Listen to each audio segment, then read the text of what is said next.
સમાચારોની નર્મદા ડેમમાં પાણીની આવક થતા 4 જિલ્લામાં પાણી પહોંચાડાશે। ઉત્તર ગુજરાતના 4 જિલ્લા બનાસકાંઠા, પાટણ, મહેસાણા અને સાબરકાંઠાના કુલ 952 તળાવોમાં ભરાવાનું આયોજન। તો જુદી જુદી 13 પાઇપલાઇનો મારફતે નર્મદાના પાણીથી ભરાશે તળાવ। મુખ્યપ્રધાને આપી લીધો નિર્ણય। પંચમહાલ જિલ્લામાં મેઘરાજાની ધોધમાર ઇનિંગ। કાલોલ, શહેરા, ગોધરા, મોરવા, હડફમાં અને ઘોગંબામાં વરસાદ છે। હાલોલમાં 1 કલાકમાં 2 ઇંચ વરસાદ પડતા ઠેર ઠેર પાણી ભરાયા। બનાસકાંઠાની બનાસ નદીના પટમાં છોડાયું નર્મદાનું પાણી। કાંકરેજના ટોટાણા નજીકથી નર્મદા મુખ્ય કેનાલમાંથી પાણી છોડવામાં આવ્યું છે। નદી કાંઠાના ગામોને સાવચેત કરવામાં આવ્યા। કાંકરેજના ટોટાણા, ભદ્રવાડી, સુદ્રોસણ સહિતના ગામોને એલર્ટ કરવામાં આવ્યા। વડોદરાના ડભોઈમાં ધોધમાર વરસાદ। એસટી ડેપો, રેલવે સ્ટેશન, આંબાવાડી, નવીનગરી વિસ્તારમાં વરસાદ વરસ્યો। મહેતા પાર્ક, સોમેશ્વર પાર્ક વિસ્તારમાં પણ વરસાદના કારણે પાણી ભરાયા। સુરતના બારડોલી પંથકમાં વહેલી સવારથી જ વરસાદી માહોલ જામ્યો। શહેરના station road, Gandhi road, Shastri road તેમજ બાબેન ગામમાં મેઘરાજા મહેરબાન થયા। ઉપરવાસમાં ભારે વરસાદ બાદ કાવેરી નદીના જળસ્તરમાં વધારો થયો। ઝઘડિયામાં વાસણા ભોજપુર નાળા પર પાણી ફરી વળ્યા, માર્ગ બંધ કરાયો। નર્મદા સરદાર સરોવર ડેમની સપાટીમાં વધારો। ડેમની સપાટી સિઝનમાં પ્રથમ વખત 135.88 મીટર પર પહોંચી છે। ઉપરવાસમાંથી 2,93,983 ક્યુસેક પાણીની આવક છે। નર્મદા ડેમમાં 3,840.37 મિલિયન ક્યુબિક મીટર પાણીનું લાઈવ સ્ટોરેજ છે। ડેમ 90% ભરાયો છે અને મહત્તમ સપાટીથી માત્ર 2.83 મીટર દૂર છે। તાપીના ઉકાઈ ડેમની 22માંથી 9 દરવાજા 4 ફૂટ સુધી ખોલવામાં આવ્યા છે। તાપી નદીમાં 82,000 ક્યુસેક પાણી છોડવામાં આવ્યું છે। ડેમનું 335 ફૂટનું રૂલ લેવલ જાળવવા પાણીનો નદીમાં નિકાલ કરવામાં આવ્યો। અમરેલીના સાવરકુંડલાના ધારાસભ્ય મહેશ કસવાલાએ સીએમ ભૂપેન્દ્ર પટેલ અને પાણી પુરવઠા મંત્રી કુંવરજી બાવળિયાને પત્ર લખ્યો। અમરેલીમાં ખૂબ જ ઓછો વરસાદ હોવાથી સૌની યોજના હેઠળ અને સૌની યોજના દ્વારા સૌરાષ્ટ્રના ડેમ ભરવામાં આવે તો પાણીના તળ ઊંચા આવે તેવી માંગ કરી। શાળાઓમાં શિક્ષકોની ચાલતી લાલિયાવાડી અંગે ગાંધીનગરમાં મહત્વની બેઠક। લાંબા સમયથી ગેરહાજર રહેતા શિક્ષકો અંગે રાજ્યકક્ષાના શિક્ષણ મંત્રીની બેઠક। શિક્ષણ સચિવ મુકેશ કુમાર અને પ્રાથમિક શિક્ષણ નિયામક સાથે બેઠકનું આયોજન। ચાલુ ફરજે વિદેશ ગયેલા અને ગેરહાજર રહેતા શિક્ષકો અંગે બેઠક મળી। રાજ્યની સ્કૂલોમાં ગેરહાજર શિક્ષકો સામે સરકારની લાલ આંખ। ઉચ્ચ અધિકારીઓ સાથે ચર્ચા બાદ પ્રફુલ્લ પાનસેરિયાનું નિવેદન। 31 શિક્ષકો મંજૂરી વિના બિનઅધિકૃત રીતે રજા પાડશે તો 17 જિલ્લાના 32 શિક્ષકો વિદેશ પ્રવાસ પર ગયા છે। શિક્ષણ વિભાગને બદનામ કરનાર પર કાર્યવાહી થશે। 3 માસથી વધુ સમયથી ગેરહાજર શિક્ષકો પર તવાઈ। અમદાવાદમાં 3 શિક્ષકો રજા લઈને વિદેશ જતા રહ્યા હોવાનો ખુલાસો। 3 શિક્ષકો 3 માસથી વધુ સમયથી ગેરહાજર। તપાસ દરમિયાન 3 શિક્ષકો રજા લઈને જ ગયા હોવાનો પણ ખુલાસો થયો છે। ડીઓએ ગેરહાજર શિક્ષકો અંગે આપી માહિતી।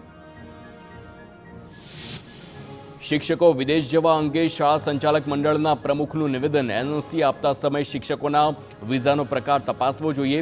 એકવાર રજા લીધા બાદ બીજી વખત વિદેશ માટેની રજા સમય પણ તપાસ થવી જોઈએ। દાતાના પાંસાના વિદેશમાં સ્થાયી શિક્ષિકા મુદ્દે મોટો ખુલાસો થયો છે। ભાવના પટેલે વિદેશમાંથી આપી પ્રતિક્રિયા। ભાવનાબેન પોતાની સ્કૂલના પારુલબેન પર લગાવ્યો છે આક્ષેપ। મામલાને દબાવવા 5 લાખ માગ્યાનો દાવો છે। તમામ પુરાવા ડોક્યુમેન્ટ મારી પાસે છે જેની જાત તપાસ થઈ શકે છે। હું ભારત આવીશ ત્યારે ડોક્યુમેન્ટ રજૂ કરીશ। બનાસકાંઠાના ભૂતિયા શિક્ષિકા ભાવના પટેલ મુદ્દે ટીપીઈઓનું નિવેદન।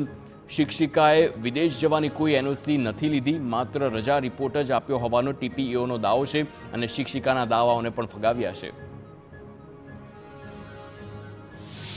બનાસકાંઠાની મગવાસ શાળાને તાળાબંધી। ગણિત અને વિજ્ઞાન વિષયનો મુખ્ય શિક્ષક જ 1 વર્ષથી ગેરહાજર રહેતા ગ્રામજનોએ તાળાબંધી કરી।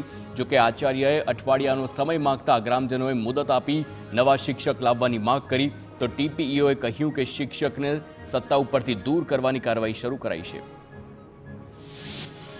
મહેસાણાના શિક્ષકો ગેરહાજર રહેવા મામલે જિલ્લા શિક્ષણ અધિકારીનું નિવેદન. મહેસાણાના 10 શિક્ષકો 1 વર્ષથી વધુ સમયથી ગેરહાજર છે.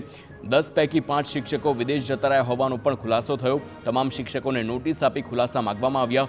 શિક્ષણ વિભાગ નોટિસ આપે છે, પરંતુ શિક્ષકો જવાબ નથી આપતા. ભાવનગરના મહુવામાં 1 વર્ષથી શિક્ષિકા ગેરહાજર હોવાનો લાગ્યો છે આરોપ.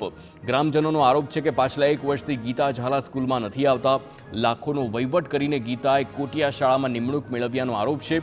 સરકારી ચોપડે ગીતા ઝાલા પગાર લઈ રહી છે, પરંતુ તે ફરજ પર ગેરહાજર છે. અરવલ્લીના મેઘરજના કેશરપુરા પ્રાથમિક શાળાના શિક્ષિકા 3 વર્ષથી ગેરહાજર હોવાના આક્ષેપ. કેશરપુરા પ્રાથમિક શાળાના એસએમસી સભ્યોએ લગાવ્યા છે આક્ષેપ. અનેક વખત ઉચ્ચ કક્ષાએ રજૂઆત કરવા છતાં નિરાકરણ ના આવતું હોવાનું એસએમસી સભ્યોનું નિવેદન. ખેડામાં જિલ્લા શિક્ષણ વિભાગની મીઠી નજરથી શિક્ષણ ખાડે ગયું છે. વધુ એક શિક્ષિકા વગર મંજૂરીએ વિદેશમાં ફરાર. ઠાસરાની રણછોડપુરા પ્રાથમિક શાળાની શિક્ષિકા 10 મહિનાથી વિદેશમાં છે. તો બકીનાબેન પટેલ મેડિકલ રજાના બહાને ફરે છે વિદેશમાં. 30 વિદ્યાર્થીઓના શિક્ષણને પડી રહી છે માઠી અસર.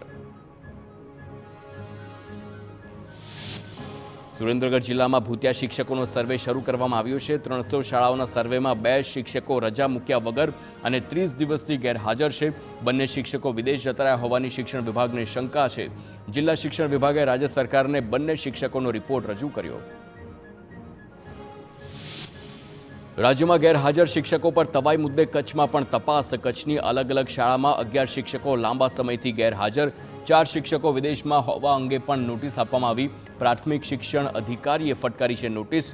તો શીરવા ગામના એક શિક્ષકને ગેરહાજર રહેતા સસ્પેન્ડ કરવામાં આવ્યા. અમદાવાદમાં ઓરિયો બિસ્કિટમાંથી નીકળી જીવાત. ડીમાર્ટમાંથી બિસ્કિટ ખરીદ્યા બાદ તેમાંથી ઈયર નીકળી હોવાનો ગ્રાહકનો દાવો છે. પ્રખ્યાત કંપનીના ખાદ્ય પદાર્થોની ગુણવત્તા ઉપર ઉઠ્યા સવાલ.